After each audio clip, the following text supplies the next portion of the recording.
Yankee stories Telugu. ఎవరు మీరు? నా ప్రదర్శనానికి ఎందుకు వచ్చారో? ఈ రోజు నేను మిమ్మల్ని చంపి ఆహారంగా తీసుకుంటా. ఓ రాక్షసుడా, నా పేరు లత, తిను నా సోదరి. మేము నిన్ను వెతుక్కుంటూ వచ్చాం. నన్ను వెతుక్కుంటూ వచ్చారా? హాహాహా, నన్ను చూసారా ఎలా ఉన్నానో? మీ ఇద్దరిని ఒక్క గుటకలోకి నేను మింగేయగలను. చూడు రాక్షసుడా, మాకు నీ సహాయం కావాలి. నీ సహాయం కోసం ఎన్నో విపత్తులని ఎదుర్కొని వచ్చాం. అసలు మీరు వేరు, నాతో మీకు ఏంటి పని? ముందు అది చెప్పండి. మీరు చెప్పిన దాంట్లో న్యాయం అంటే మిమ్మల్ని వదిలేస్తా, లేదా మీ ఇద్దరిని నేను తినేస్తా. మాది ఇక్కడికి దగ్గరలో ఉన్న తిరుమలగిరి అనే ఊరు. అక్కడ మేము మా నాన్నమ్మతో సంతోషంగా ఉండేవాళ్ళం. లత, ప్రసన్న ఇద్దరు అక్క చెల్లెళ్ళు. వాళ్ళిద్దరూ వాళ్ళ నాన్నమ్మతో కలిసి ఉండేవాళ్ళు. లత ఎంతో తెలివైన అమ్మాయి. ఊరిలో ఎవరికి సమస్య వచ్చినా లత తన తెలివితేటలతో వాళ్ళకి సహాయం చేసేది. ప్రసన్న ఊరిలో ఎవరికి ఆరోగ్యం బాలేకపోయినా మూలికలతో వాళ్ళకి నయం చేసేది. ఇలా ఉండగా ఒకరోజు వాళ్ళ నాన్నమ్మకు ఆరోగ్యం బాగా క్షీణించింది. ప్రసన్న నాన్నమ్మకు అన్ని మూలికలతో చికిత్స చేసింది, కానీ ప్రయోజనం లేకుండా పోయింది.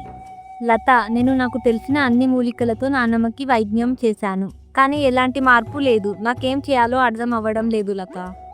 నువ్వు భయపడకక్క, మనకి ఏదో ఒక దారి ఖచ్చితంగా దొరుకుతుంది అని మాట్లాడుకుంటూ ఉంటారు. అప్పుడే అటుగా ఒక స్వామీజీ వస్తాడు. అప్పుడు లత ఇలా అంటుంది, స్వామి, మిమ్మల్ని చూస్తుంటే పెద్ద సిద్ధుడిలా ఉన్నారు. మీరే మాకు సహాయం చెయ్యగలరు అని లత స్వామీజీకి వాళ్ళ నాన్నమ్మ ఆరోగ్యం గురించి మొత్తం చెప్తుంది. అప్పుడు ఆ స్వామీజీ ఇలా అంటాడు, చూడు తల్లి, ఈ లోకంలో ఎలాంటి వ్యాధినైనా నివారించే ఔషధాలు ఉన్నాయి, కానీ వాటిని పొందడం చాలా కష్టం. స్వామి, అది ఎంత కష్టమైనా మా నాన్నమ్మ కోసం మేము వెళ్ళి దాన్ని తీసుకొని వస్తాం. మీరు మాకు అది ఎక్కడ ఉంటుందో చెప్పండి స్వామి అని అంటుంది లత. అప్పుడు స్వామీజీ ఇలా అంటాడు, చూడు తల్లి, ఇక్కడికి 100 మైళ్ళు తీరంలో త్రిజంకు పర్వతం అని ఉంటుంది. అక్కడ మానవ కంటికి కనిపించని ఒక చెట్టు ఉంది. దాని ఆకుపసర తీసుకొచ్చి వైద్యం చేస్తే మీ నాన్నమ్మ తప్పకుండా కోలుకుంటుంది అని చెప్తాడు స్వామీజీ. లతా, ప్రసన్న కూడా వెళ్ళడానికి సిద్ధపడతారు. అప్పుడు లత ఇలా అంటుంది, సరే స్వామి, మేము అక్కడికి వెళ్ళడానికి సిద్ధంగా ఉన్నాం. కానీ తల్లి, అది మీరు అనుకున్నంత సులభం కాదు. అక్కడికి వెళ్ళే మార్గంలో మీరు చాలా విపత్తులు ఎదుర్కోవాల్సి వస్తుంది అని స్వామీజీ తన చేతులను ముందుకు పెట్టి మంత్రాలు చదువుతూ ఉంటాడు. అప్పుడు ఆయన చేతిలోకి 2 కంకణాలు వస్తాయి. చూడండమ్మా, ఇవి రక్షా కంకణాలు. మీ చేతికి కట్టుకోండి. మీరు వెళ్ళే దారిలో ఏదైనా సమస్య వస్తే మీకు ఎలాంటి ప్రమాదం జరగకుండా ఇవే కాపాడుతాయి అని మాయ చెట్టు కనిపించాలంటే ఏం చెయ్యాలో లత చెవిలో చెప్పి ఆ కంకణాలను లతకి, ప్రసన్నకి ఇస్తాడు స్వామీజీ. ఆ కంకణాలను చేతికి కట్టుకొని స్వామీజీకి నమస్కారం పెట్టి ఆ మూలిక కోసం బయలుదేరుతారు ఇద్దరు. అలా వెళ్తూ ఉండగా ప్రసన్న ఇలా అంటుంది, చెల్లి, స్వామీజీ ఈ దారిలో వెళ్ళడం ప్రమాదం అని చెప్పాడు కదా, నాకు కొద్దిగా భయంగా ఉంది అని అంటుంది ప్రసన్న. దానికి లత ఇలా అంటుంది, అక్క, నువ్వేం భయపడకు, నేను నా స్నేహితుడిని పిలుస్తాను. నీకు స్నేహితుడా? ఎవరు చెల్లి?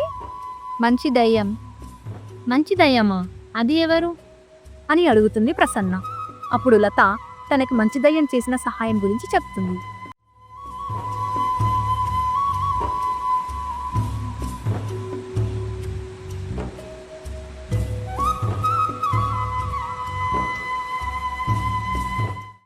అలా నాకు మంచి దయ్యంతో స్నేహం ఏర్పడిందక్క.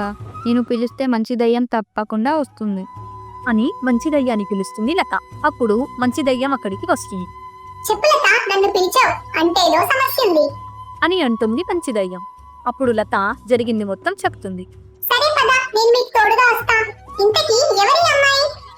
అని అడుగుతుంది మంచి దయ్యం. అప్పుడు లత ఇలా అంటుంది, తను మా అక్క ప్రసన్న. మంచి దయ్యం, నువ్వు మాకు ఆ మూలిక సంపాదించే వరకు సహాయం చేయి అని అంటుంది మంచి దయ్యం. అలా వాళ్ళ ముగ్గురు వెళ్తూ ఉంటారు. వాళ్ళకి ఒక పెద్ద నది అడ్డుగా వస్తుంది. అది ఎలా దాటాలో తెలియక వాళ్ళు ఆలోచిస్తూ ఉంటారు. అలా చూస్తున్నావేంటి పొట్టి దయ్యం, నీ శక్తితో ఏదో ఒకటి చేయి అని అంటుంది లత. అప్పుడు మంచి దయ్యం ఇలా అంటుంది,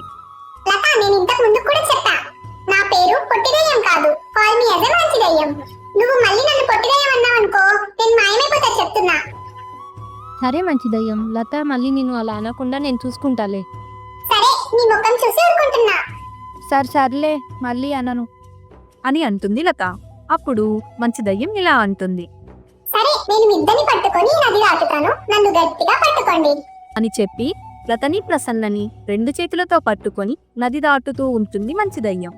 అప్పుడు లత ఇలా అంటుంది, అవును, నీకు మంచి దయ్యం అని పేరెవరు పెట్టారు? నాకెవ్వరు పేరు పెట్టలేదు, నాకు నేనే పెట్టేసుకున్నా మంచి దయ్యమని. అవునా, బాగుంది మంచి దయ్యం. అని వాళ్ళు మాట్లాడుకుంటూ ఉండగా మంచి దయ్యం వాళ్ళని పట్టుకొని నది దాటుతుంది. నువ్వు మాకు చాలా సహాయం చేసావు మంచి దయ్యం. నువ్వు లేకుంటే ఈ నది దాటే వాళ్ళమే కాదు. అవును, అందుకే నువ్వు మంచి దయ్యం అయ్యావు. హిహి, సరే సరేలే, పొగిడింది చాలు, పదండి వెళ్దాం. అని ముగ్గురు అక్కడ నుండి ముందుకు వెళ్తారు. అలా చివరికి ఆ రాక్షసుడి స్థావరానికి చేరుకుంటారు. అలా నీ దగ్గరికి వచ్చాం. అని చెప్తుంది లత. అప్పుడు ఆ రాక్షసుడు ఇలా అంటాడు. సరే, నేను మీ ఇద్దరిని 3 ప్రశ్నలు అడుగుతా. సరైన సమాధానం చెప్తే ముందుకు వెళ్ళడానికి దారి వదులుతా. కానీ మీరు నేను అడిగిన 3 ప్రశ్నలకు సమాధానం చెప్పాలి. ఏ ఒక్కటి తప్పు సమాధానం చెప్పినా మీరు తిరిగి వెనక్కి వెళ్ళిపోవాలి. అని అంటాడు ఆ రాక్షసుడు. అప్పుడు లతా ప్రసన్న సరే అని ఒప్పుకుంటారు. సరే, నా మొదటి ప్రశ్న. 1 చెవులు, 2 చేతులు, 4 కాళ్ళు ఉన్న జంతువు ఏది? అది ఆవు. 1 జత చెవులు, 1 జత చేతులు, 4 కాళ్ళు. సరైన సమాధానం. ఇప్పుడు నీ వంతులత. నీ దగ్గర ఏ వ్యాధినైనా నయం చేసే మందు ఉంది, కానీ అది నీ స్నేహితుడి కోసం దాచిపెట్టావు. దాని సహాయం కోసం వచ్చిన వాళ్ళకి ఇస్తావా? తప్పకుండా, నేను అది సహాయం కోసం వచ్చిన వాళ్ళకి ఇస్తాను.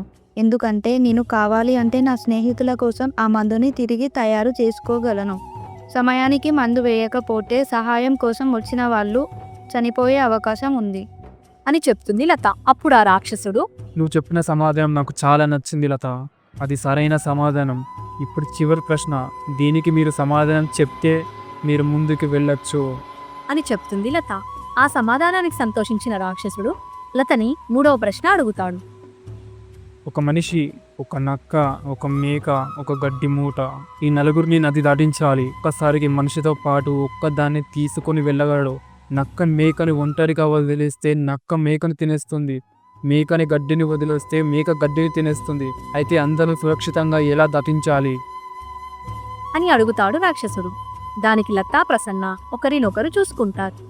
తర్వాత లత ఇలా అంటుంది. ముందుగా మేకని నది దాటించి తిరిగి రావాలి. తరువాత నక్కని నది దాటించి తిరిగి వచ్చేటప్పుడు మేకని తిరిగి తీసుకొని రావాలి. మేకను ఒడ్డున వదిలి గడ్డి మూటని నది దాటించాలి. తిరిగి ఒంటరిగా వచ్చి చివరిగా మేకని నది దాటించాలి. అప్పుడు అన్నిటినీ క్షేమంగా నది దాటించవచ్చు. అని చెప్తుంది లత. అప్పుడు రాక్షసుడు, మీరు నిజంగా తెలివైన అమ్మాయిలు. నా అన్ని ప్రశ్నలకు సరైన సమాధానం చెప్పారు. మీరు ఇక ముందుకు వెళ్ళొచ్చు. అని అక్కడ నుండి మాయమవుతాడు. అప్పుడు వాళ్ళు ఆ కొండపైకి వెళ్తారు. అక్కడ వాళ్ళకి ఎలాంటి చెట్టు కనపడదు. అప్పుడు లతా ప్రసన్న ఇలా అనుకుంటారు. లత, మనకి ఇక్కడ ఎలాంటి చెట్టు కనపడడం లేదు. ఏం చేద్దాం ఇప్పుడు? స్వామీజీ ఆ మాయ చెట్టు మనకి కనిపించదు అని చెప్పారు కదా. అని ఇద్దరు కళ్ళు మూసుకొని స్వామీజీ చెప్పిన మంత్రం చదువుతారు. అప్పుడు వాళ్ళకి అక్కడ ఒక చెట్టు కనిపిస్తుంది. అక్క, ఇదిగో ఇదే మాయ చెట్టు అనుకుంటా. అవును చెల్లి, ఈ ఆకు పసరుతో మనం నాన్నమ్మకి బాగు చేయొచ్చు. అవునక్క. అని ఆ మాయ చెట్టుతో ఇలా అంటుంది లత. మాయ చెట్టు, మాకు నీ సహాయం కావాలి అని అడుగుతుంది లత. అప్పుడు ఆ మాయ చెట్టు, నేను మీకు తప్పకుండా సహాయం చేస్తా. మీరు నా చెట్టు ఆకులను తీసుకుని వెళ్ళండి. అని తన చెట్టు నుండి ఆకులను ప్రసన్న చేతిలో వేస్తుంది మాయ చెట్టు. వాటిని తీసుకొని తిరిగి ఊరికి వెళ్తారు ఆ అక్క చెల్లెళ్ళు. ఆ పసరు వైద్యం చేయడంతో వాళ్ళ నాన్నమ్మకు నయమవుతుంది. అందరూ సంతోషంగా ఉంటారు. పిల్లలు, ఈ వీడియో నచ్చితే లైక్ చేయండి. నా వీడియోస్ అన్ని చూడడానికి ఛానల్ ని సబ్స్క్రైబ్ చేసుకోండి. చింటూ, బెల్ సింబల్ మీద క్లిక్ చేయడం మర్చిపోకు. నేను మీ మంచి దయ్యం.